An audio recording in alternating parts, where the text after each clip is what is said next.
I know I haven't talked about Star Wars fan-made toys in a little while, and that's because 2024 has been crazy. So I thought I would catch us up with a few Star Wars fan-made toys that I've acquired recently that are pretty cool. Let's start with the latest from the Next 17. First up with the Next 17 figures, we have Uncle Owen and Luke Skywalker in his desert repair gear, his floppy hat with his poncho. This is a major character and a variant of a major character that we've wanted in the Kenner line for a long time. Now, these characters have come out in the Power of the Force lines and other modern lines since then. But as far as doing them in a Kenner style aesthetic, it took the Next 17 to finally make these happen. Now, these figures' bodies are still based on that same buck that Next 17 seems to be leaning on for all of its Tatooine and Cantina figures.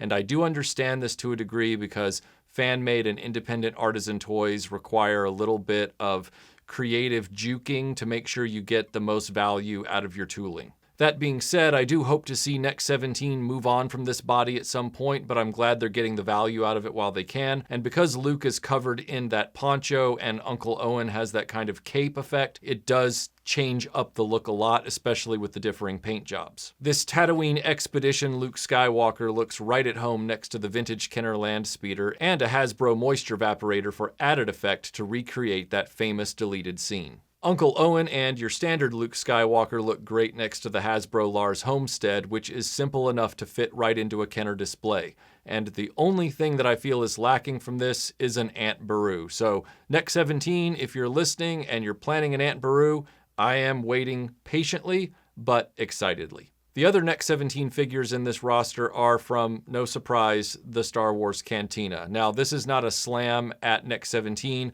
no shade. It is more of a slam at Star Wars fandom because you guys just can't seem to get the Mos Eisley Cantina out of your heads. And I get it that there were a lot of background characters that were in that scene that never got made into Kenner figures. So I do understand the whole obsession with it. Even Stan Solo is working on Cantina figures and has in the past. So I totally get it, but I just have to laugh because it seems like I'm never going to be able to just permanently put my Cantina playset from Kenner on display in the display case. I'm constantly pulling it out every time I do another Star Wars Fan Toys Roundup video because the Star Wars artisan makers are obsessed with the Cantina scene, and this is no different. In this particular rundown, we have the Wolfman, we have Devilman,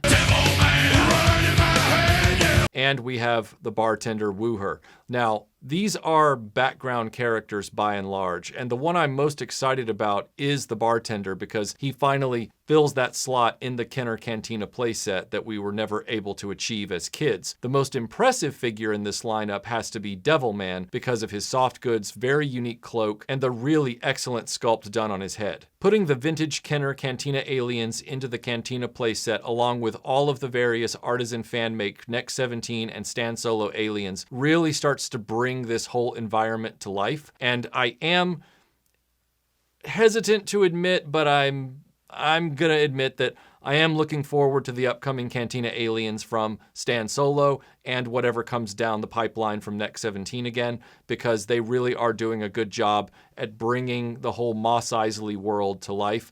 This is a really, really cool set of additions to that. They do have that same body, but they are colored differently, and these guys truly are background characters. They blend into the background in a way where you don't really need them to be completely differentiated, as nice as that would be. All right, next up is a really cool custom edition from BlueBoxDezigns. They are doing custom backdrops for the original 12 Star Wars figure display stand.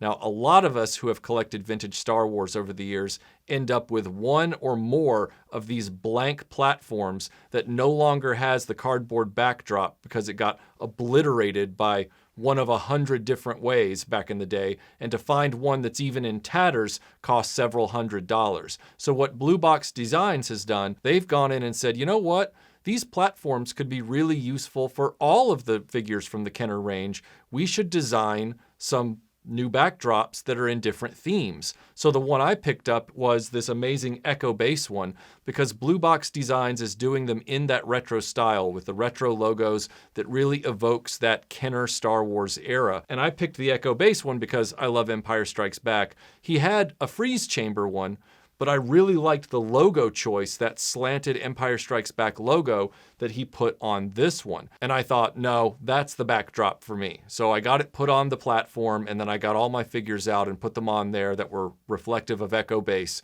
And it really came alive in a way where you think to yourself, gosh, I wish Kenner would have kept re-releasing this platform for display with new backdrops. That would have been really cool. BlueBoxDezigns also offers the sticker to go with it. Now, I will say that for whatever odd reason, they put K3PO on this, which K3PO was never an official Kenner figure. So I wonder if that was just an oversight and it should have been FX7. Now, either way, I'm good because I have the Stan Solo K3PO, and he is from Echo Base, so that did work out, but I wonder if there's a way they can do a sticker that has 21B and then FX7 there at the end, because that would really bring the whole Kenner flavor together. BlueBoxDezigns has done multiple designs for this backdrop from all 3 films in multiple themes, and they're done up in a way where you look at them and go, yeah, Kenner would have done them that way.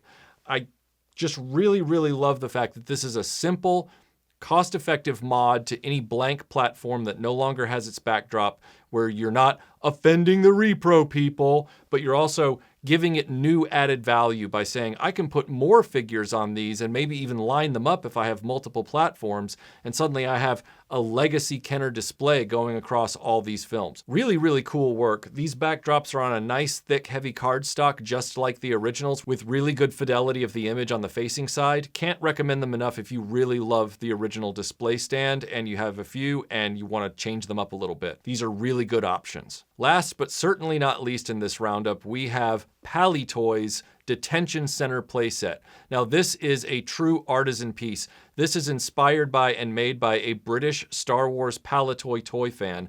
And what he's done is he's gone back and looked at the way that Paleetoy made some of their playsets, such as their version of the Droid Factory and their version of the Cantina, where they did kind of a vacuum-formed plastic over a cardboard base that was then sandwiched together, and then they had cardboard backdrops strategically located to flesh out the space. And what they've done with the detention center is they've made it sort of a multi-play environment for the Death Star. It all works in concert, but you can use it for multiple purposes. It's got beautiful Paleetoy style graphics on the backdrops. The main play area of the playset can serve multiple functions for the Death Star, whether you're talking about the check-in area for cell block 1138, or you're talking about Tarkin and Princess Leia having their confrontation before he fires the main cannon, because we have that lovely Death Star screen backdrop. And as an add-on bonus off to the right, you have the tractor beam controls, which Obi-Wan can sneak out onto to try and deactivate the tractor beam. It is a little funny to consider that since there's always going to be troops in the room just adjacent to the tractor beam area, how Obi-Wan's going to sneak through there to get to said tractor beam, especially with those stormtroopers permanently printed on the doorway where he would get out. But this is exactly the way Paleetoy made their playsets back in the day, both philosophically and from a design standpoint. So this detention center is a really nice display piece that evokes that authentic Paleetoy feel while being something new. After seeing the really great quality of work Paleetoys did on this, I cannot wait to get their Back to Chamber playset, because I want that one for permanent display on my Empire Strikes Back shelf.